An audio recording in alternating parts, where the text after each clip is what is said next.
কোথায়? কে মেহেন্দি করবে? আমি চলে এসেছি। ও তো বাড়িতে What? নেই। বাড়ি নেই মানে? আমার তো ওকে 1 মাস আগে থেকে টাইম দেওয়া আছে, ডেটও দেওয়া আছে যে আমি এই ডেটে এই টাইমে আসবো। আমি চলে এসেছি, এখন বাড়ি নেই? খুব ভালো কথা, খুব ভালো কথা। আমি ওইসব কিচ্ছু শুনতে চাই না। আমি একজন প্রফেশনাল মেহেন্দি আর্টিস্ট, ওকে? আপনাদের মতন আনপ্রফেশনাল মানুষজন আমার এই সময়ের মূল্য বুঝবে না। আমার আরো অনেক অর্ডার রয়েছে।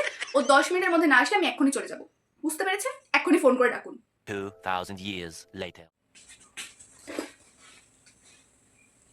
বলো তোমার কিরকম ডিজাইন চাই? আমার না একটু ভরাট ভরাট ডিজাইন খুব ভালো লাগে। আচ্ছা ঠিক আছে, আমি করে দেবো তোমার পছন্দ মতো, ঠিক আছে? अब देख तू হবে না। 2 ঘন্টা লেট করে বসে না এরকম ভরাট ভরাট ডিজাইন আমি করে দিতে পারবো না। আমার পছন্দ মতন আমি করে দেবো। হলে বলো, নাহলে আমি এক্ষুনি চলে যাচ্ছি। আমার কোনো প্রবলেম নেই। এই যে মেয়ে, হাতটা না ওরকম নাড়িও না। মেহেন্দি খারাপ হয়ে গেলে তো খুব মেহেন্দি আর্টিস্টের নামে দোষ পড়ে যাবে। হাতটা না ঠিকভাবে রেখো। তোমার যে মেহেন্দিগুলো রাখা রয়েছে এখান থেকে আমি দুটো নেব। কেন? আপনি কেন নেবেন আমার মেহেন্দি? একটা মেহেন্দি বানাতে না 20 মিনিট সময় লাগে। আপনার যদি অতই নেওয়ার ইচ্ছে থাকে, আমার কাছে আরো রয়েছে, ওখান থেকে কিনে নিন। আমি কেন ফ্রিতে দিতে যাবো? নাও তোমার কমপ্লিট। আর কে কে পড়বে? তাড়াতাড়ি এক এক করে এই সাইডটায় গিয়ে বসুন। মেহেন্দিটা একটু ঠিক করে দাও না, ঘেঁচে গেছে। এত বড় ধামড়ি মেয়ে হয়ে গেছে, এখনো মেহেন্দি সামলাতে পারছো না?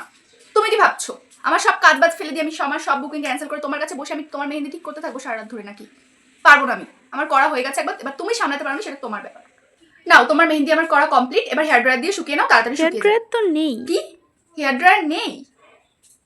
তাহলে আর কি করা যাবে? গরিবস।